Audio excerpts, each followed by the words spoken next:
Ok. Listos.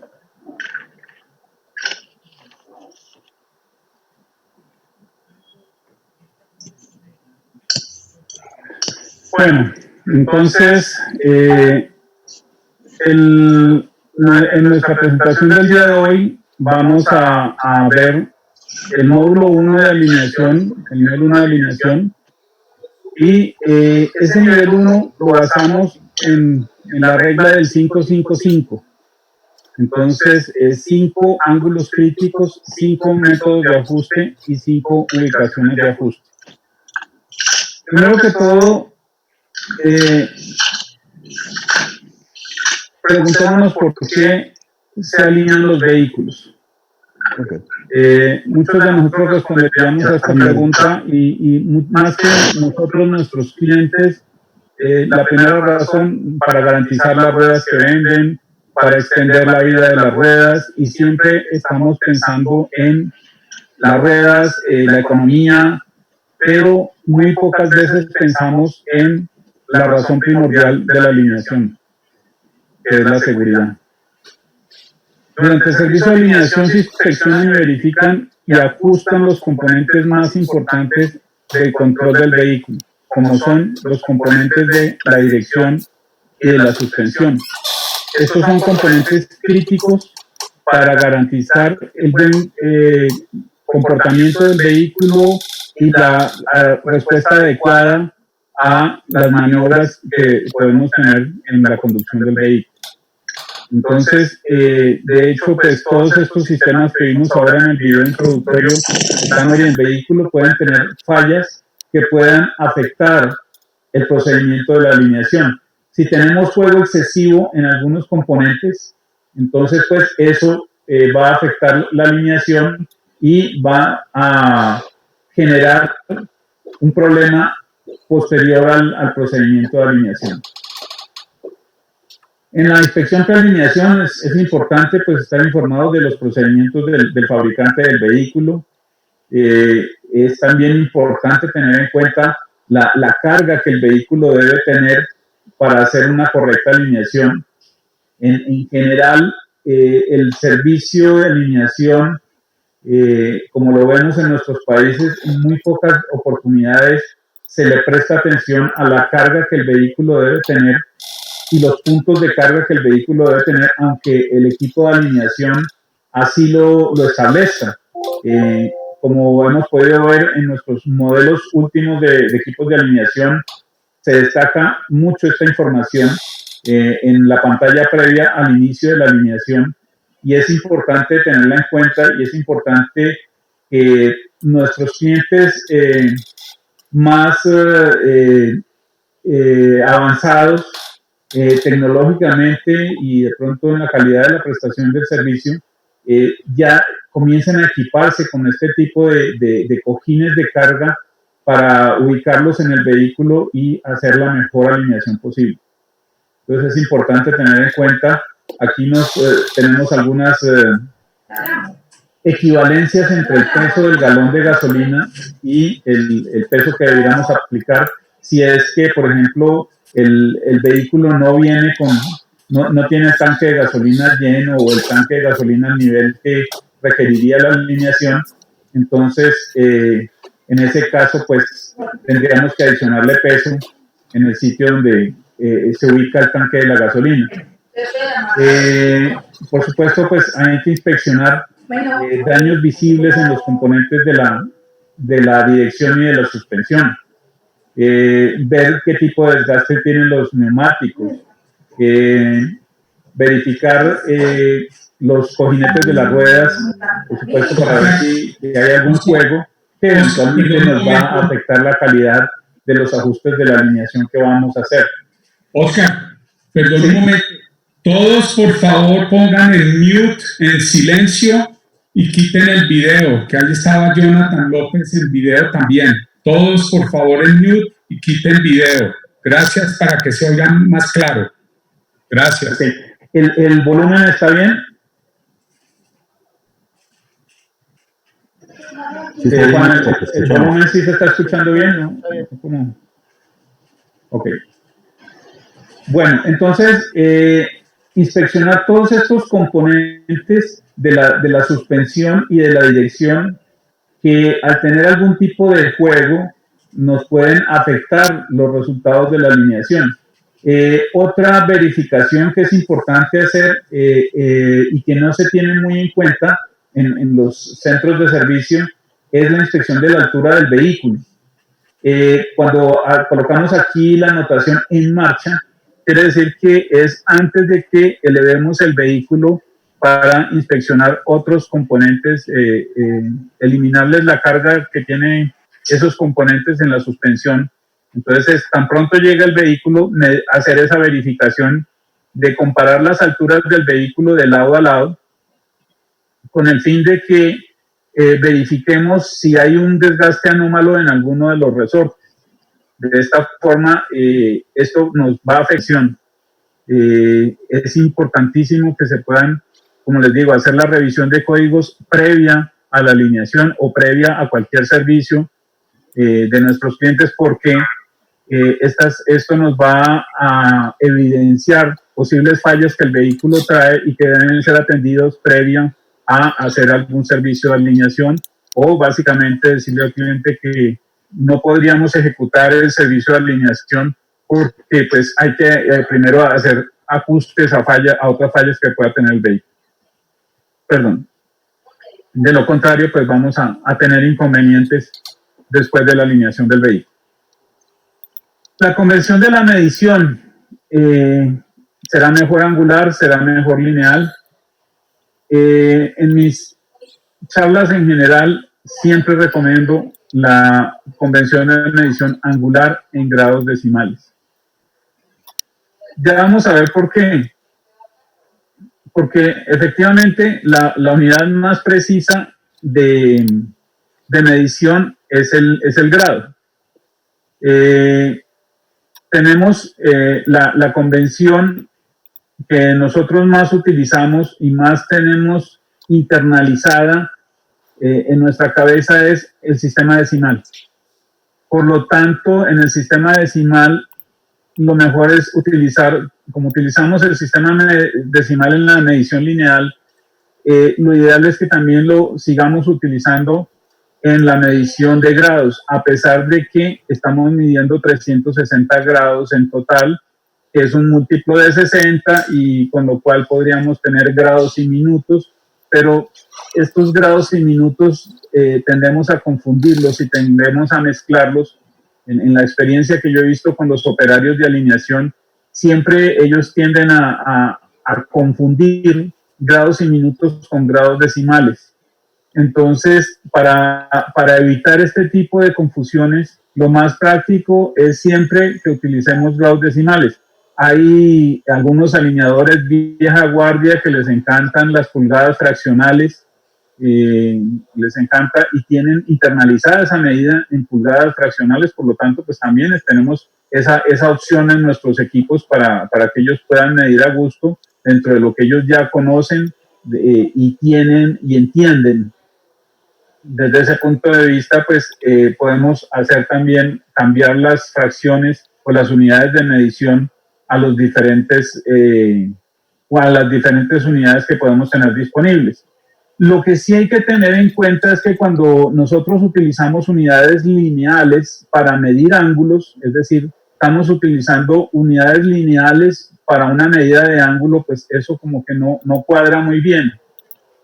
Porque si estamos midiendo ángulos deberíamos medirlos en grados o en grados y minutos o en radianes, ya una medida más de ingeniería, pero no en medidas lineales. Entonces, ¿por qué hacemos la medida lineal? ¿O por qué está acostumbrado nuestro mercado a tomar las medidas de ángulos en medidas lineales?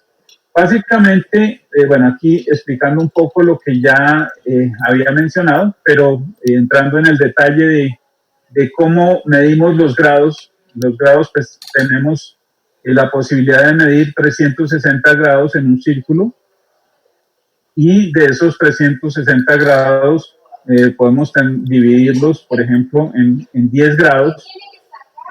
Es importante notar aquí qué tan pequeña es una medida de 10 grados. Y en la realidad, qué tan difícil de tener una observación de una medida incluso de 10 grados. Si dividimos esos 10 grados en 10 partes, estaríamos hablando que a este tamaño de círculo estaríamos casi que ya a mitad de 1 milímetro en este tamaño de círculo. Y si dividimos eso en décimas de ese grado, entonces estaríamos hablando de una fracción de milímetro que ya es muy difícil de apreciar a simple vista. Tengamos en cuenta que nuestros equipos llegan a medir centésimas de grado, con lo cual al dividir esto de nuevo por 10, la centésima de grado es prácticamente inapreciable a simple vista. Muchos de nuestros usuarios de equipos se precian de tener una muy buena vista y de poder apreciar centésimas de grado, lo cual pues no es muy fácil de hacer. En general las máquinas son las que pueden llegar a ese nivel de medición, pero no el ojo humano. Pero aquí pues como les decía, si aquí a este diámetro de círculo ya apreciar una medida de 1 grado es complicado. Apreciar las medidas lineales del ángulo no es fácil. Entonces hay que tener en cuenta de que por la convención inicial de la medida de convergencia, nosotros las medidas de convergencia como convención se tomaron como la diferencia entre el diámetro, aquí voy a, un segundo, entre el diámetro en este punto, entre el diámetro de la rueda en este punto y el diámetro de la rueda en este punto. Es decir, nosotros estamos tomando las medidas de convergencia como la diferencia de esta distancia contra esta distancia. Y esa es la medida, la diferencia entre esas dos longitudes es la medida de convergencia. Entonces, sí, efectivamente es una forma de medir la convergencia, pero en realidad lo que estamos midiendo, como podemos apreciar aquí, es la suma de este ángulo con este ángulo. Entonces, si tomamos la medida de convergencia en este punto, como una convergencia lineal, este punto contra este punto, entonces vamos a tener una medida. Pero si tomamos la medida de convergencia entre este punto y este punto, que es el mismo ángulo, vamos a tener una medida diferente. Entonces, es importante tener en cuenta estas diferencias. La medida de convergencia lineal depende de a qué distancia del centro del eje vamos a tomar esa medida. Van a ser diferentes en el punto en que las estemos tomando. En muchos casos, los operarios de los equipos nos reclaman porque la medida que ellos están tomando con la cinta métrica en la rueda no es igual a la que la máquina les muestra. Entonces, desde ese punto de vista, tenemos que explicarles de que la medida que él está tomando en la rueda es diferente a la que la máquina muestra en la pantalla, porque la máquina la está tomando, por ejemplo, en este punto. Entonces, si tomamos como referencia el diámetro de rueda en una rueda 28 o el diámetro del aro en un aro 14, pues vamos a estar midiendo o en este punto o en este punto. Entonces, si el operario toma una medida en un punto diferente, es lógico que le resulte diferente porque pues, no la está tomando en los puntos donde la máquina toma la medida. Entonces, es importante tener en cuenta y hacer la aclaración de que la medida de convergencia lineal es una medida relativa, no es una medida absoluta de este ángulo. Este ángulo siempre va a ser 25 grados, pero si lo medimos en este punto, por dar un ejemplo, nos daría 5 milímetros. Y si lo medimos en este punto, nos va a dar 8 milímetros. Entonces van a ser diferentes las medidas de un mismo ángulo de convergencia a diferentes diámetros de lineales. Entonces, de esa manera es importante tener esa claridad en estos aspectos, porque muchas veces entramos en controversia con los operarios y sobre todo con operarios de mucha experiencia que, como les digo, tienen muy bien internalizadas las medidas. Ellos conocen y alinean a ojo, pero a veces entran en controversia con la nueva tecnología y con el equipo que les mide de una manera y ellos están acostumbrados a medir de otra manera.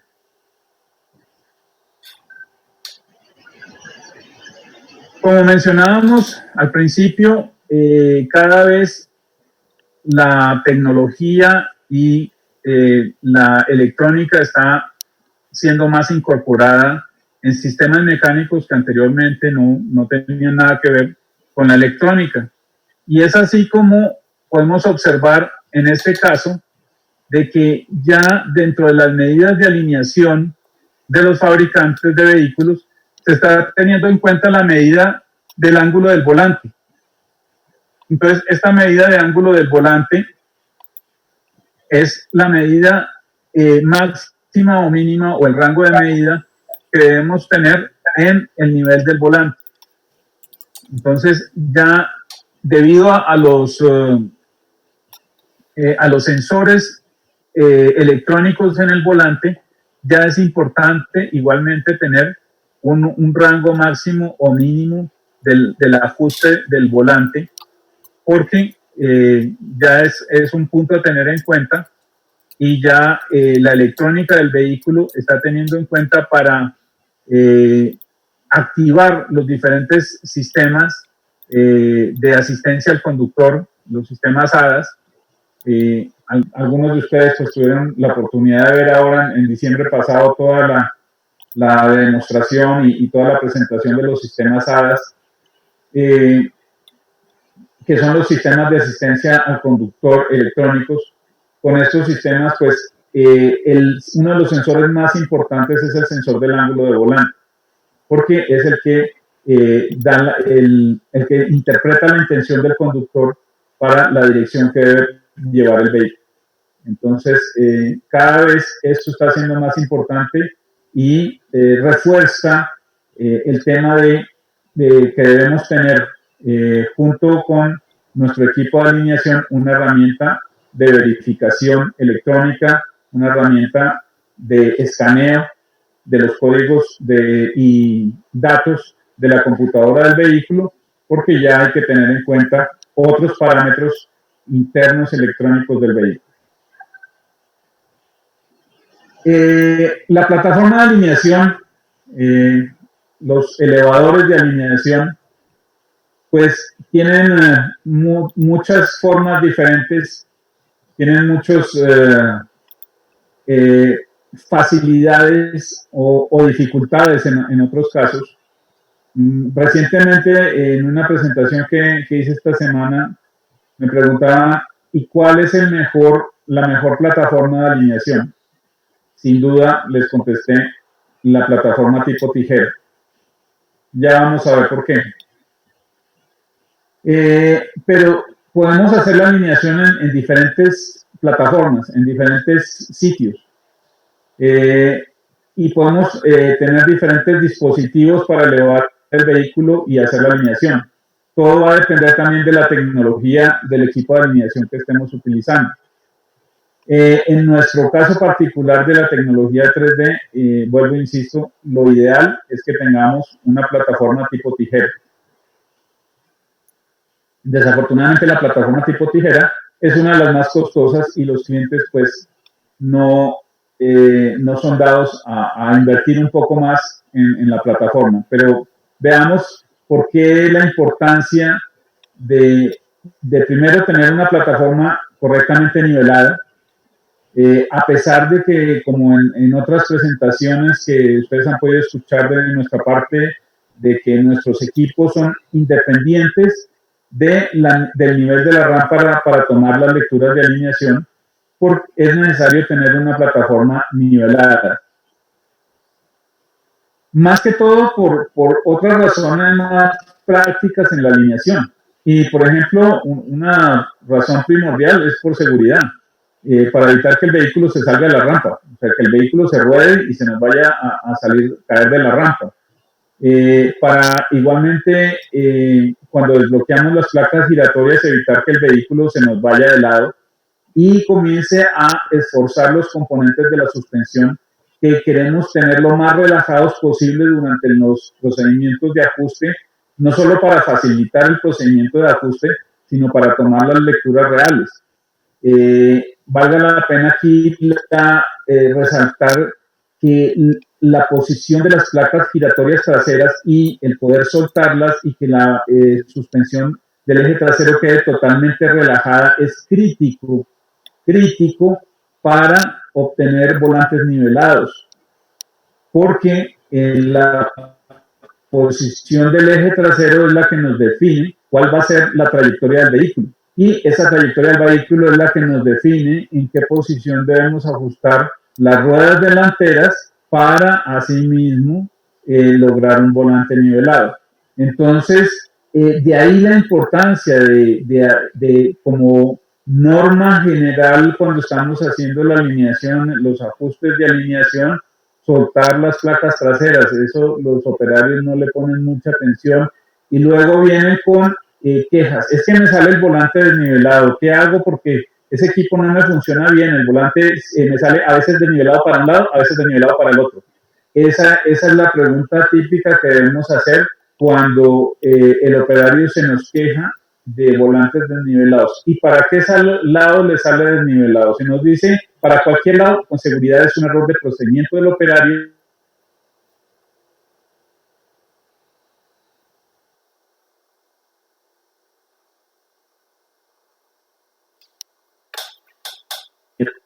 Y por supuesto, errores a la hora de hacer el ajuste de la convergencia trasera. Y sino también en la convergencia delantera. Otra de las razones es poder facilitar la liberación de los pasadores de la placa era realizar el proceso movimiento del vehículo hacia adelante o hacia atrás sin ningún esfuerzo y no afectar los datos de alineación de las ruedas, como ya lo expliqué ampliamente. Evitar que los gatos rodantes se deslicen y puedan producir hasta un accidente. Y evitar inconsistencias en la veracidad de la planitud de la plataforma, que nos puede afectar de alguna manera de que el vehículo se recargue en un lado, en un sentido o en el otro, y que cuando salga a rodar, pues esa no sea su posición natural para su posición natural de rodamiento. En cuanto a los platos, de alineación, es muy importante tener en cuenta que deben estar totalmente libres, sin ningún tipo de fricción o atascamiento localizado en ningún ángulo de giro del plato. Generalmente los platos de alineación tienden a desgastarse en los puntos en donde más se hace el procedimiento de giro de las ruedas. Estamos hablando entre 0 y 10 grados, que es donde medimos el casco. En la rueda interna y en la rueda externa aproximadamente 8 grados, 9 grados. De acuerdo a ese desgaste se va generando como una guía en el plato, y esa guía en el plato hace que el movimiento más allá de esos puntos se vuelva inestable y en algunos casos se reacomoda el plato automáticamente moviendo las ruedas cuando estamos haciendo los procedimientos de ajuste de la convergencia. Entonces, por eso es crítico asegurar un buen mantenimiento de los platos delanteros, mantenerlos en la mejor condición, evitando una fricción excesiva y también asimismo asegurando un movimiento totalmente libre bajo carga. No quiere decir que probamos el plato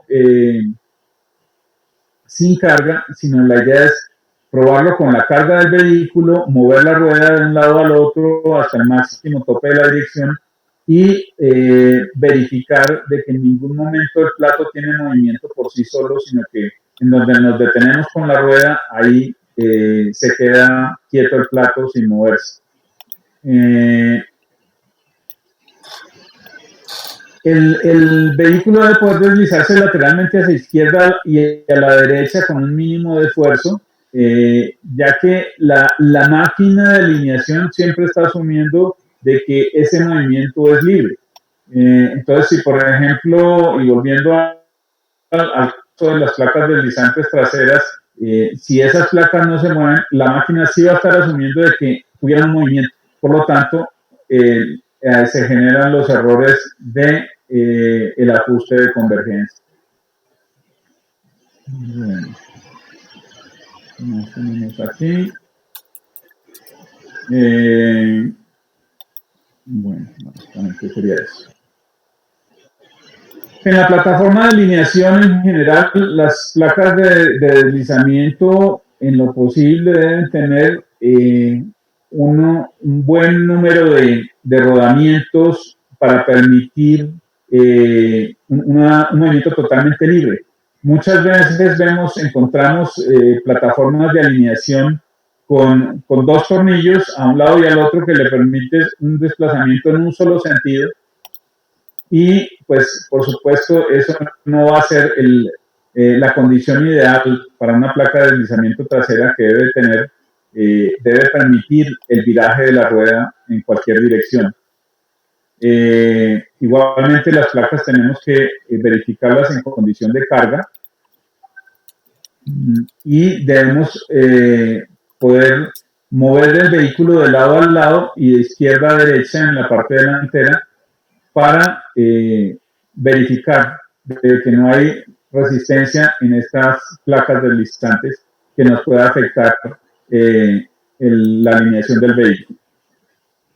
En este punto me gustaría mencionar la facilidad que tenemos en nuestros elevadores más avanzados de poder bloquear tanto placas traseras como los platos delanteros con solo oprimir un botón.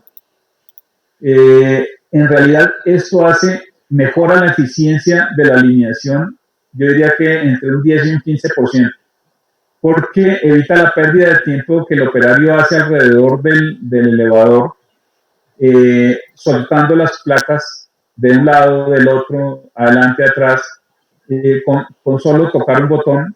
Entonces ya se elimina ese recorrido que el operario hace alrededor de la plataforma, incrementando su productividad. Entonces, es importante que le comentemos a nuestros clientes estas situaciones, sobre todo en los clientes que tienen un volumen bastante alto de alineaciones y que nos dicen, no, con esa misma plataforma que tengo ya es suficiente para atender el servicio. Y entonces es importante hacerle este tipo de comentarios en donde en realidad una buena plataforma hace una gran diferencia en la eficiencia de la operación de alineación. Bueno, entrando ya en el procedimiento de la alineación de ruedas, entonces tenemos que en los procedimientos de alineación de ruedas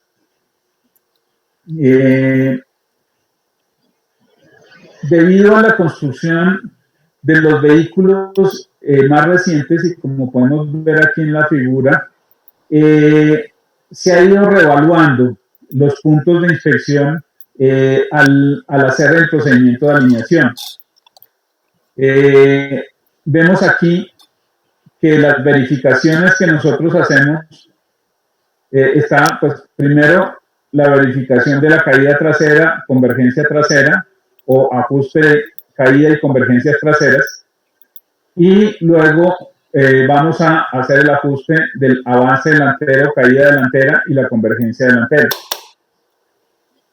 Les decía que esto se ha ido reevaluando, aunque dentro de nuestro principio de instrucción de los 5 puntos, podríamos decir que el primer punto a verificar es el centramiento del eje delantero. ¿Por qué? Porque él nos va a asegurar de que estemos alineados con la línea geométrica central del vehículo. Y muchos de los sistemas electrónicos actuales requieren que estemos lo más cerca posible de la línea geométrica central del vehículo para que ellos funcionen correctamente. Por lo tanto, la recomendación sería hacer una verificación de cómo está centrado todo este eje. Ya lo vamos a ver más adelante, ya cuando veamos todos los detalles de los ángulos de alineación, pero sí hacer esa verificación de cómo está centrado este eje y luego proceder con los ajustes de la caída trasera, convergencia trasera, avance delantero, caída delantera y convergencia delantera. Entonces, esto sería el orden en que debemos realizar los ajustes de alineación para obtener un muy buen resultado. Entonces, ya que vamos a hacer los ajustes de ciertos ángulos de alineación, vamos a ver cada uno de ellos. Entonces tenemos nuestro primer ángulo de alineación, la caída. Entonces tenemos que la caída o la inclinación de la rueda vista desde el frente, podemos tener una caída negativa si la rueda está inclinada hacia el vehículo, 0 si está perfectamente perpendicular al piso y positiva si la rueda cae hacia afuera del vehículo. Entonces, de esa forma podemos recordar cuál es la convención de la medición de este ángulo de caída.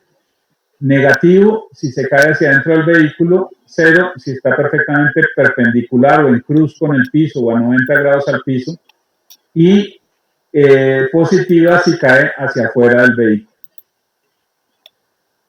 La caída es un ángulo de carga, produce un desgaste relativamente alto del neumático, nos proporciona estabilidad direccional, pero asimismo nos proporciona inestabilidad direccional. Por lo tanto, es muy importante tener en cuenta que este ángulo se debe medir o se debe tener en cuenta combinado con el ángulo de la otra rueda compañera en el eje. Es decir, el ángulo de la rueda izquierda debe ser lo más parecido al ángulo de caída de la rueda derecha. Estos ángulos, la diferencia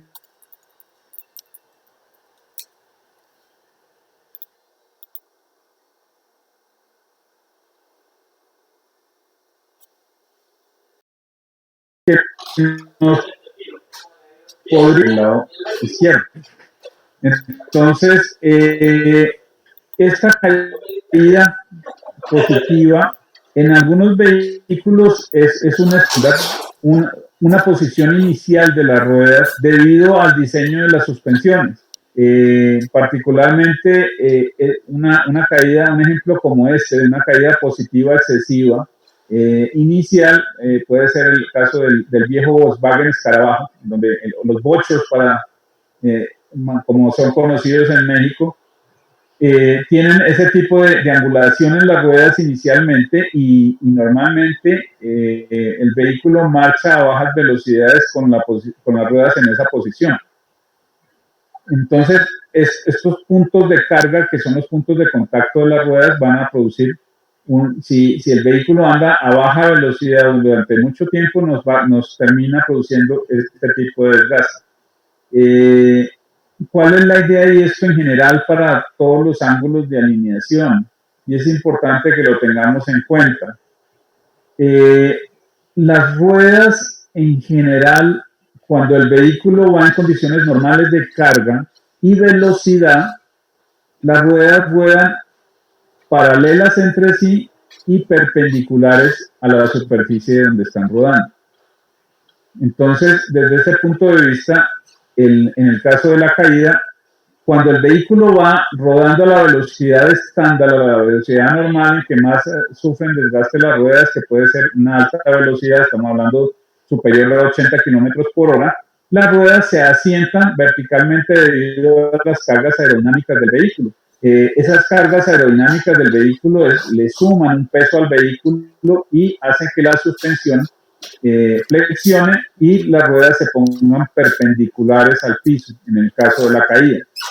Pero cuando el vehículo está teniendo esta posición, entonces eso nos produce ese tipo de desgaste. Aquí vemos en el caso de la caída trasera negativa, y vamos al mismo caso para un ejemplo que todos podemos conocer en marcas de vehículos que tenemos en nuestros mercados, el Fiat. El Fiat es el ejemplo típico de este tipo de inclinación en las ruedas, en donde tenemos un alto ángulo negativo en la caída y nos produce un desgaste interno en la caída. Hablábamos que la diferencia entre la caída de un lado y del otro, entonces nos puede producir una especie de jaloneo, hacer que el vehículo gire hacia un lado o hacia el otro. En el caso de este vehículo, fíjense que pudiera ser que esté dentro de especificaciones a ambos lados, pero la diferencia entre un lado y el otro es bastante alta. La diferencia del lado izquierdo al lado derecho nos genera más de 1 grado de diferencia, y esa diferencia es la que nos va a producir que el vehículo jalonee, que trate de derivar cuando está rodando hacia, en este caso, el vehículo tendería hacia el lado derecho por el grado de inclinación que tiene. Fíjense, es el grado de inclinación de la rueda del lado izquierdo, pero el vehículo va a tender a derivar hacia el lado derecho. Entonces es importante que la diferencia entre la rueda de un lado y la rueda del otro no sea muy alta, no sea mayor a 1 grado. La línea geométrica central del vehículo, esto nos lo define, y vamos a ser un poco estrictos en la geometría, la bisectriz de los ángulos de las ruedas traseras. Es decir, básicamente lo va a definir qué convergencia tengamos en las ruedas traseras. Nos va a definir la línea, perdón, discúlpenme, estaba pensando en la línea de empuje. La línea geométrica central trasera es el centro del eje y nos la define el centro del eje trasero, que en conjunción con la parte delantera del eje del vehículo, si ambos ejes están centrados en la carrocería, nos va a definir la línea geométrica central del vehículo. Entonces, esta línea geométrica central del vehículo, del vehículo, nos va a generar el punto de referencia para medir nuestro ángulo de empuje. Entonces, va a estar siempre perpendicular al eje trasero. Entonces, esa línea nos define el punto de referencia en el cual vamos nosotros a medir ahora sí la línea de empuje, que es la bisectriz del ángulo del ángulo de convergencia total del eje trasero. Entonces, esta línea de empuje es la dirección natural del vehículo. Con esta línea de empuje, el vehículo define cuál es la dirección normal que va a tomar cuando el vehículo está rodando. Es decir, el vehículo va a seguir la trayectoria de la línea roja que vemos allí. Por lo tanto, si nuestro volante, si nuestro eje delantero no está coordinado, no está sincronizado con este eje trasero, vamos a tener un volante descentrado, como lo muestra aquí la imagen. ¿Por qué? Porque el principio general de la alineación nos dice que cuando el vehículo está rodando, todas sus ruedas deben rodar paralelas entre sí. Por lo tanto, si estas ruedas traseras están desviadas en esa dirección, las ruedas delanteras, para que estén paralelas a estas traseras, deben estar rodando en la misma dirección. Entonces, las ruedas delanteras deben estar rodando desviadas de la línea geométrica central para que el vehículo esté rodando correctamente. Paradójicamente, todas las ruedas están mirando hacia un lado diferente de la línea geométrica, pero el vehículo está correctamente alineado. Si nosotros sincronizamos nuestro volante con esta desviación de las ruedas delanteras, pues vamos a tener un volante nivelado. De aquí la importancia de tener las medidas de las ruedas traseras. Es esa la razón de que nosotros en realidad, aunque no toquemos el eje trasero, aunque el eje trasero no tenga el más mínimo grado de ajuste, sí tengamos en cuenta su posición y midamos su posición para poder ajustar la convergencia en el eje delantero. Entonces, este ángulo de empuje, en este caso, de acuerdo a la convención, es un ángulo de empuje negativo si deriva hacia la izquierda y es un ángulo de empuje positivo si deriva hacia la derecha.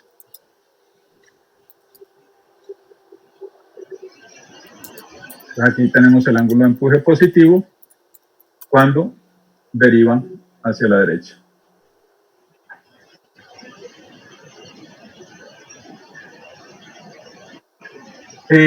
Aquí vemos los efectos de un ángulo de empuje en un sentido o en otro.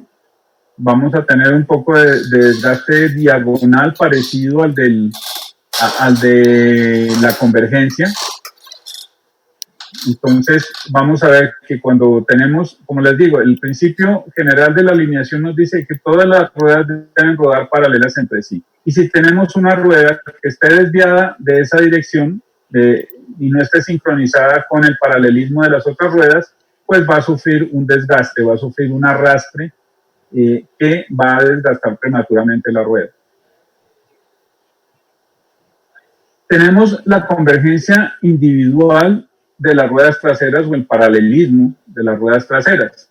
Entonces nos dice que si A es igual a B, en el caso de la figura, tenemos una convergencia cero, o que la rueda está paralela a la línea geométrica central del eje.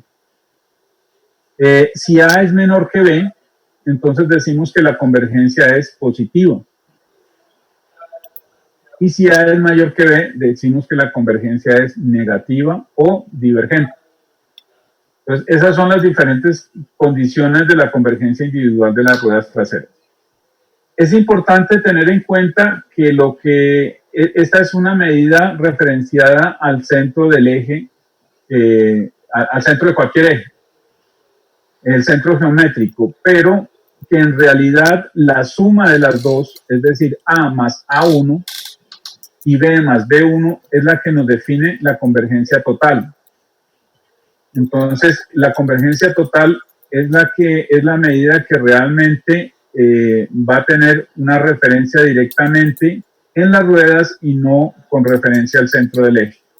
Vamos a ver la importancia de esto en el eje delantero. Entonces tenemos convergencia positiva cuando tenemos las ruedas dirigiéndose hacia el mismo punto como una medida convergente, y tenemos una medida divergente o convergencia negativa cuando las ruedas están apartándose entre sí. Mencionábamos de la convergencia total. Entonces, igualmente, si las ruedas se dirigen, se tratan de juntar, tenemos una convergencia positiva, y cuando van totalmente paralelas entre sí, una convergencia cero, o cuando la convergencia, o cuando se separan entre sí, entonces una divergencia o convergencia negativa. Tenemos también la definición de retroceso del eje trasero.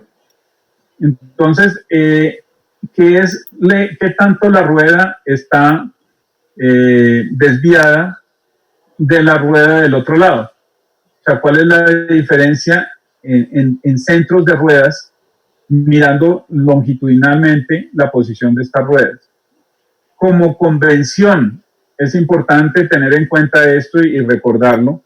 La convención es que las ruedas del lado izquierdo son nuestro punto cero. No importa si son las que están desviadas, pero la convención para tomar estas medidas es que la rueda del lado izquierdo es la del punto cero.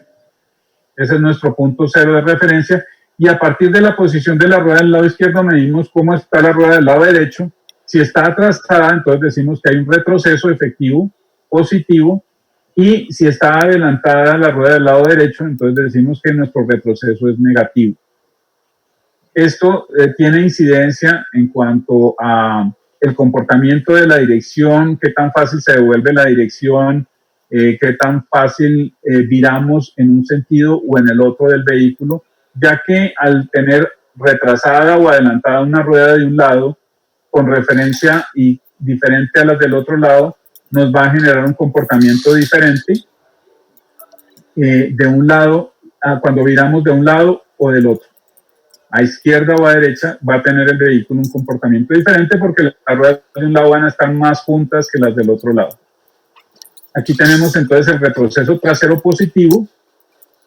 Como podemos ver, tomamos como referencia nuestra rueda del lado izquierdo y tomamos la medida comparada con la rueda del lado derecho. Esta, pues sí, efectivamente es una medida lineal. Aquí tenemos el retroceso trasero negativo.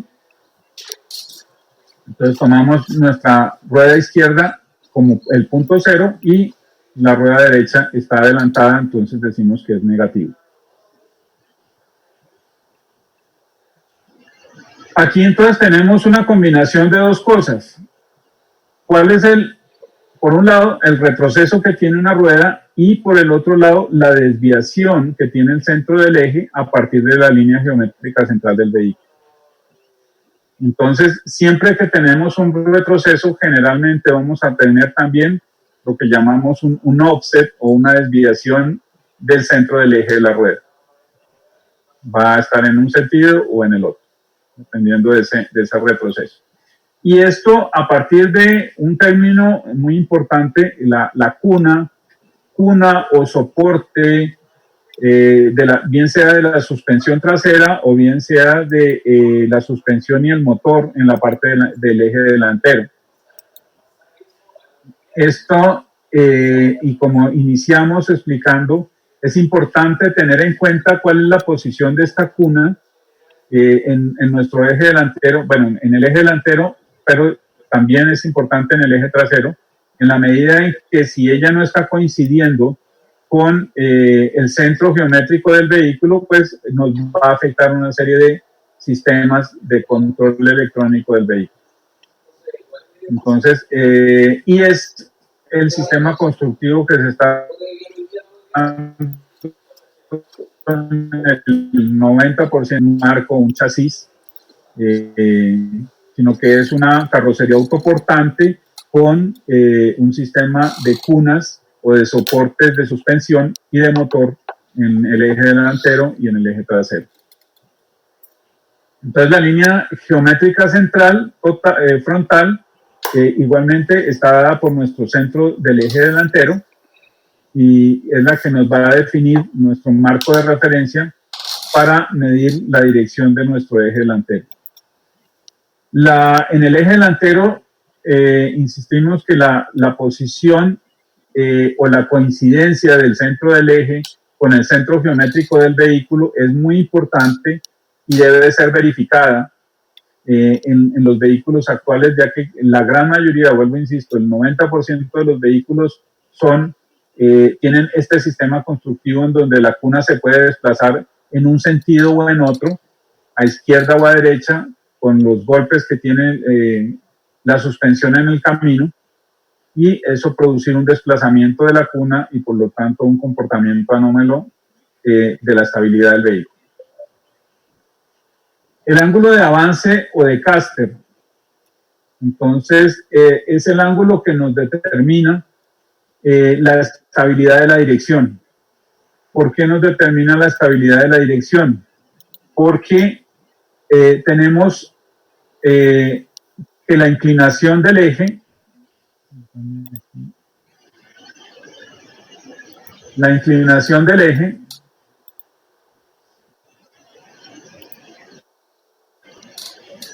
nos la da la posición, en este caso, de la rótula superior con la rótula inferior y la línea roja que vemos aquí, entonces nos determina cuál es la inclinación de ese ángulo de dirección. Y ese ángulo de dirección va a tener una proyección en el piso que nos define también una distancia entre la proyección del centro del eje y la proyección del ángulo de dirección, que la llamamos el trailing caster o el avance o el ángulo de avance, que también es llamado ángulo de avance, porque eso nos define que la fuerza que dirige esa rueda está por delante del centro de la rueda. Al estar por delante del centro de la rueda es equivalente a que estuviera jalando la rueda. Y es muy diferente jalar, de hecho, genera menos esfuerzo jalar que empujar. Entonces, eso ya hay una diferencia al jalar la rueda que al empujarla. Por otro lado, al empujar la rueda, la estabilidad de la dirección no se puede garantizar.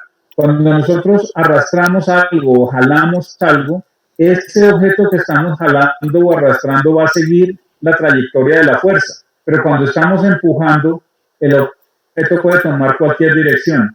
Por lo tanto, también nos define la estabilidad de la dirección. Entre mayor sea la distancia en que se apartan la línea roja del centro del eje, vamos a tener una mayor estabilidad. Pero eso tiene también un efecto nocivo, como es el efecto de que va a sobrecargar el eje con el peso del vehículo, porque al tener mayor inclinación, el eje se va a cargar con el peso del vehículo que debido a que la rueda va a tener un movimiento cónico alrededor del eje de dirección. Entonces este movimiento cónico genera de que el peso del vehículo se recargue sobre la rueda, o más bien sobre el eje. Cuando tenemos ángulos de avances negativos, entonces es porque esta línea se proyecta detrás del punto del centro del eje. Entonces vamos a estar empujando esa rueda y esa rueda va a tomar cualquier dirección, por lo tanto, como lo mencionamos allí, parece que la dirección fuera oscilante, se reduce totalmente la estabilidad direccional y no es una condición que nosotros queramos en un vehículo. Aquí, al igual que en el ángulo de camber o de caída, nosotros tenemos una condición especial de que tenemos que tener en cuenta cómo está la lectura de este ángulo del lado izquierdo con respecto a la lectura del lado derecho. Y eso le llamamos avance transversal o cruzado. Ese avance transversal o cruzado en general no debiera pasar 1 grado. Y como podemos ver aquí, datos tomados del Choquí, en general no debe pasar de 3/4 de grado, de 0.75 grados. En la columna de avance transversal, esa desviación entre un lado, el lado izquierdo y el lado derecho, no debe sobrepasar 1 grado. Porque igualmente, al igual que en el caso del camber o de la caída, nos va a generar desviación del vehículo, nos va a generar de que el vehículo tienda a derivar hacia el lado en el que tenemos menos ángulo de avance. Entonces, eso nos genera también la típica queja de los usuarios. Vea, ajusté perfectamente todos los ángulos de alineación, como dice el equipo, pero el vehículo sigue derivando hacia un lado. Y cuando vamos a ver, por ejemplo, para tomar un ejemplo, desde la K1500 ahí en el primer renglón, nos dice que el avance izquierdo debe ser de 2.95 más o menos 1 grado y el otro debe ser de 3.05 más o menos 1 grado. Y decimos que en el lado izquierdo está en 1.95 y del lado derecho está en 4.05. Ambos están dentro de las especificaciones, pero el uno está en el extremo inferior y el otro está en el extremo superior. Y la diferencia entre los dos son 2 grados. Está totalmente fuera de la especificación, de lo que se requiere como el avance transversal. Entonces, aunque estén dentro de especificaciones, la diferencia entre un lado y el otro está fuera de especificación. Entonces, en ese sentido, debemos tener en cuenta no solo los valores de cada lado, sino los valores combinados de izquierda y de derecha. Volvimos. Estoy circulando aquí. Esto lo pasamos. Entonces, Se nos repetía. Algunos métodos de ajuste, entonces están las lainas para separar el eje trasero del soporte del eje y hacer la corrección de los diferentes ángulos. Entonces tenemos un dispositivo cónico que nos ajusta tanto el ángulo de camber como el ángulo de convergencia en ejes rígidos, en ejes que aparentemente no tienen ningún tipo de ajuste. Este es un método muy práctico, muy fácil de ajustar y muy profesional, en vez de pronto producir daños en el eje, calentándolo o haciéndole procedimientos que no son muy buenos. Hay que tener en cuenta también la posición de los sensores del ABS aquí, los sensores de velocidad, cuando se hacen este tipo de acondicionamientos, ya que el sensor puede perder el contacto con el engranaje de la rueda y entonces dejar de sensar y producir errores en los frenos ABS o en los sistemas de estabilidad, los sistemas de control de estabilidad. Un método de ajuste de la caída son las lainas en las horquillas o los separadores en las horquillas que nos permiten entonces ajustar el ángulo de caída, o también en el eje delantero nos permite ajustar el ángulo de avance o de caza. Las levas, igualmente que las lainas, son los tornillos de leva los que nos permiten hacer el ajuste tanto de caída como de avance en el eje delantero. Entonces, la posición de estos tornillos en forma de leva, en forma excéntrica, nos permite mover los componentes de la suspensión de tal manera que podemos corregir estos ángulos. En este caso específico de Ford, que tiene este sistema de eje rígido con bujes excéntricos, entonces nos permite hacer también corrección tanto de caída como de avance. Otros sistemas tienen soportes ranurados, que a menos que sean soportes ranurados diseñados por el fabricante, no se recomienda hacer ningún tipo de ranura en elementos que no tengan una ranura. De lo contrario, estamos comprometiendo la calidad de servicio de alineación, ya que con un simple golpe a la salida del taller ya se pueden mover los tornillos de las ranuras y pues cancelar por completo el sistema el ajuste de alineación que se haya realizado. Este fue un sistema muy popular, la vara de radio o vara de ajuste de caster. Entonces es un tornillo que nos permite hacer el ajuste